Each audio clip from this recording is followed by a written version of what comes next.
selesai perjuangan ini, aku akan melamarmu. Dan kita akan hidup bersama dan bahagia. Apakah bisa ku pegang janjimu, Kakang? Ya, kita harus melakukan perlawanan secara fisik. Dan kita harus...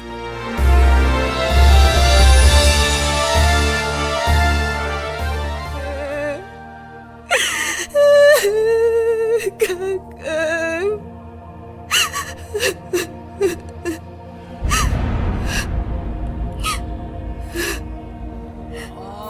Tidurlah, Kang.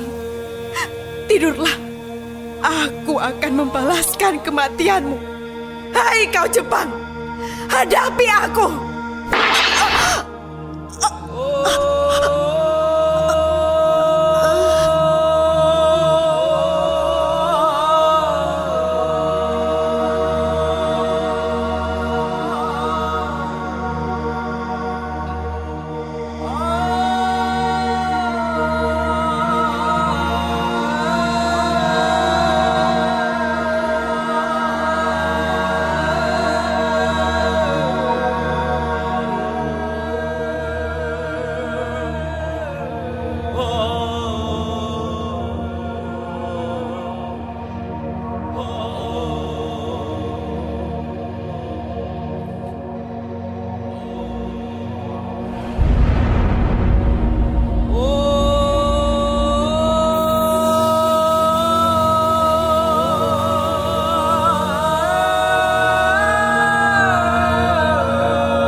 Saya mewakili pemerintah Jepang menyerahkan samurai sebagai tanda kehormatan kami kepada pemerintahan kota Yogyakarta.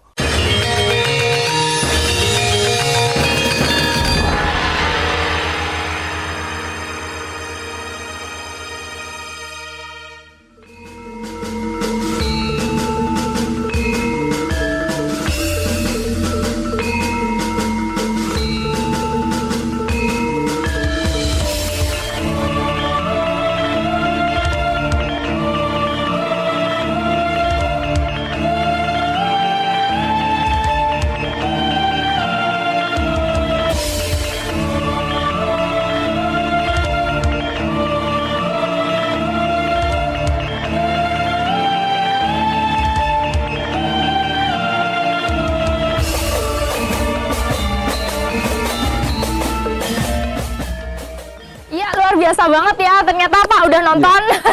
Wayangnya keren banget, ceritanya menarik kayak sekali. gitu, menarik ya. Dengan cara yang baru, kita cuma nonton bayangan tapi kita bisa ngerasain, ngefeel banget apa yang terjadi pada saat itu. Nah, sebelumnya ini kan tadi versi wayang ya, kita pengen dengerin nih versi narasumber yang dia benar-benar pakar di sejarah kayak gitu, dari Pak Yulianto sendiri. Bagaimana sih, apa sih yang terjadi pada saat itu sebenarnya, yang dari kita merdeka di tanggal 17 Agustus 1945 dan kemudian terjadi 7 Oktober ternyata masih ada perjuangan-perjuangan setelah kemerdekaan. Nah, ini gimana Pak? Mungkin bisa diceritakan secara singkat bagaimana penyerangan yang terjadi. Iya, terima kasih Mbak Elisa. Begini, serbuan Kota Baru itu adalah bagian dari amanat revolusi. Oh, ya, gitu ya. Jadi kita tahu bahwa tanggal 17 Agustus 1945 Soekarno dan Hatta memproklamasikan kemerdekaan. Alinea kedua dalam proklamasi itu adalah proklamasi kami bangsa Indonesia dengan ini menyatakan kemerdekaan Indonesia hal-hal mengenai pemindahan kekuasaan dan lain-lain diselenggarakan dengan cara saksama dan dalam tempo yang singkat-singkatnya. Jadi ada proses pemindahan kekuasaan. Nah, kita tahu bahwa berita proklamasi itu kan disebarkan ke daerah, itu lewat kantor berita Dumai, sampai ke Jogja, itu lewat kantor berita Dumai, lewat Morse, kode Morse. Jadi Morse pada waktu itu yang berita paling cepat. Kalau sekarang kan ada WA, ada Telegram, SMS, Telegram. Kita tinggal mencet, bahkan mau telepon kelihatan wajahnya. Iya, gini. Ya, sekarang ada syuting saya dengan Mbak Elisa, ditonton banyak orang, bisa langsung ditonton. Nah, karena berita itu sudah pagi proklamasi, siang sudah sampai pada waktu itu hari Jumat, disebarkan lewat masjid-masjid, terutama masjid Kauman sama masjid Pakualaman. Itu siangnya. Sorenya itu Ki Hajar Dewantara pakai gowes. Ya, dulu pakai gowes dengan beberapa pengikutnya menyebarkan berita ke kampung-kampung, berita proklamasi.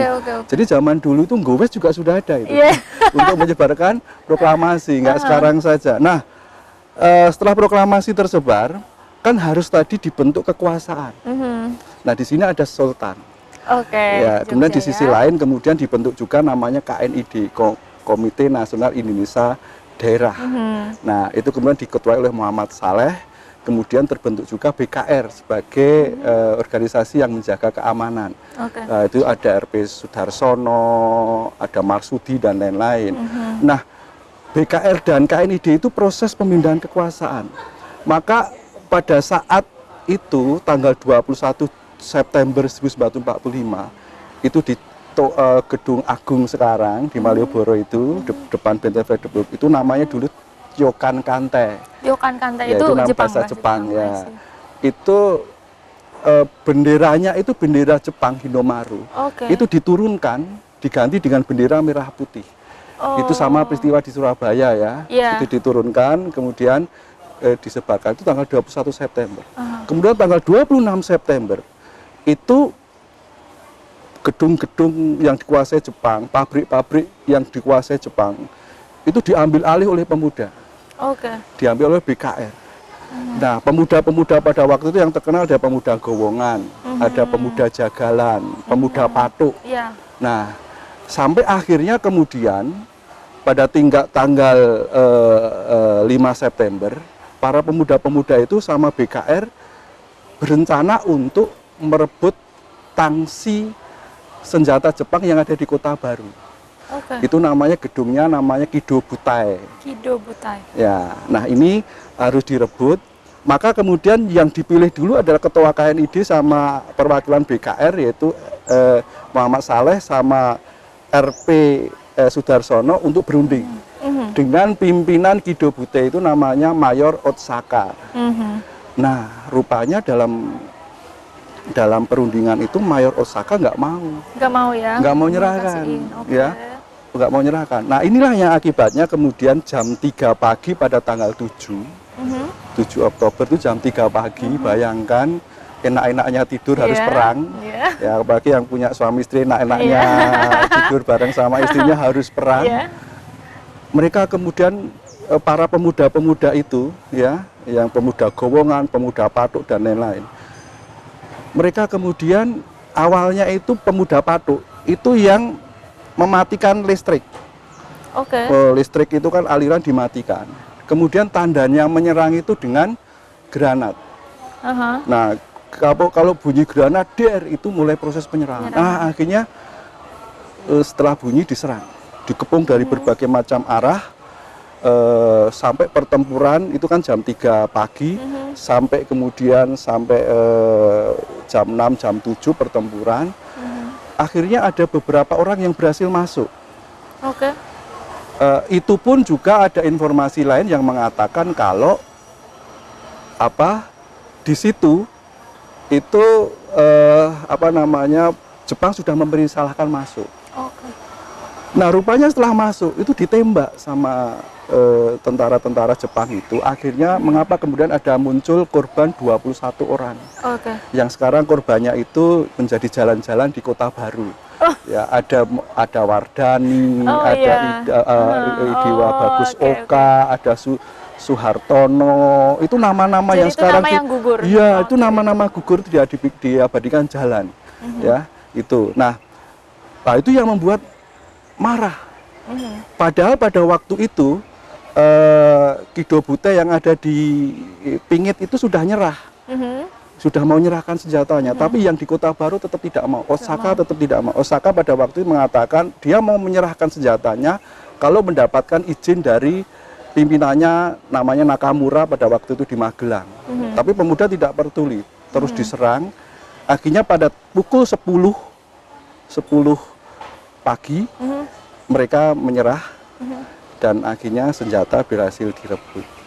Itu akibat dari kekompakan dan kerjasama dari para pemuda-pemuda itu menyerang Luar biasa. Jepang.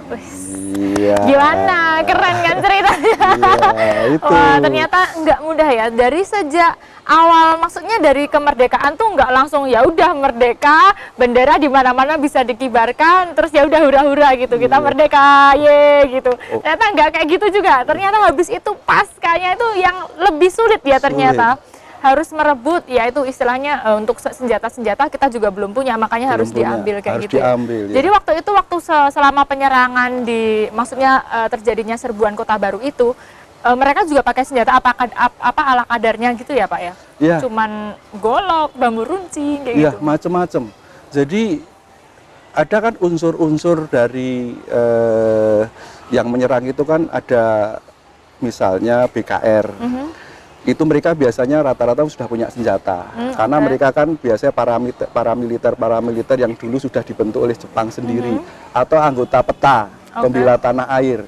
Ya, pembela tanah air ini juga dulu adalah salah satu organisasi paramiliter yang dibentuk oleh Jepang. Mereka sudah punya senjata. Nah, senjata itu sebenarnya kayak pemuda patuk misalnya.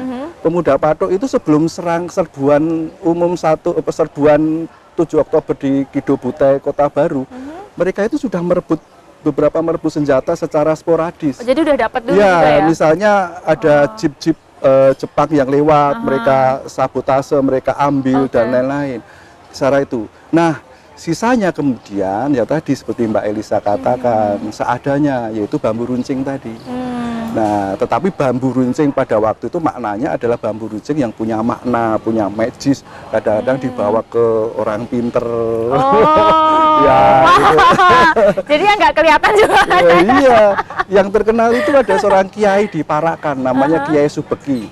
Nah, itu tuh spesialisnya memberi mantra-mantra pada bambu runcing itu. Maka kemudian pemuda-pemuda itu pada berani gitu. Saya tergelitik nih. Oke lah, punya senjata dan itu pasti banyak orang. Saya dengar juga ada yang menyusul, nggak cuman orang Jogja aja, tapi ada yang naik kereta kayak gitu sampai ke Tugu, terus habis itu dari Tugu dia ikutan gabung kayak gitu. Berarti kan di luar Jogja juga ada yang ikut. Tapi nggak tahu ya, ini saya cuma baca sih Pak, iya, apakah demikian betul atau sekali, karena pada waktu rencana tanggal 5, itu kan rencana sudah direncanakan tanggal 5 Oktober. Jadi berita itu kan sudah menyebar kemana-mana. Nah, salah satu rencana tanggal 5 Oktober itu kan pertama mereka harus memutus aliran listrik, terus kemudian mereka juga harus menghentikan kereta. Nah, diduga mungkin kereta-kereta yang dihentikan itu salah satunya adalah kereta-kereta yang memang bantuan yang datang dari luar daerah untuk ini. Karena kereta kan kadang-kadang bisa jadi mungkin kan digunakan oleh Jepang untuk agar orang luar daerah Jepang yang dari luar daerah membantu ke Jogja. Ternyata justru yang terjadi adalah pemuda-pemuda yang dari luar yang masuk yang justru membantu pemuda-pemuda dari Jogja itu. Oh gitu, wes keren. Padahal nggak ada broadcast loh itu ya. Tapi udah alamiah kayak gitu ya, mendengar terus mereka ikut bantu. Nah, pertanyaan lagi nih, maksudnya waktu itu berapa sih, seberapa kuat sih yang ada di Kota Baru ini sampai melibatkan banyak pemuda ya? Kira-kira berapa itu? Berapa lawan berapa sih sebenarnya? Begini, sebenarnya kalau dari segi jumlah memang jauh lebih banyak pemuda yang di luar yang mengepung itu. Itu dari jumlah pengepungan ya. Kalau dari kekuatan Jepang Jadi Jepang itu setelah Kota Baru itu yang meninggal 27 orang. Jadi lebih banyak orang Jepang yang mati dibanding orang Indonesia. Kita pemuda yang meninggal hanya 21. Yang luka-luka mungkin hanya 26 gitu ya. Yang meninggal Jepang itu 27. Terus kemudian sisanya yaitu 350 orang itu kemudian ditangkap dan dibawa ke Wirogunan. Jadi kekuatannya sekitar hampir 400-an, tetapi itu kan 400 tenaga militer yang profesional. Terus kemudian mereka punya senjata lengkap yang berada di tangsi gudangnya senjata. Dikepung dengan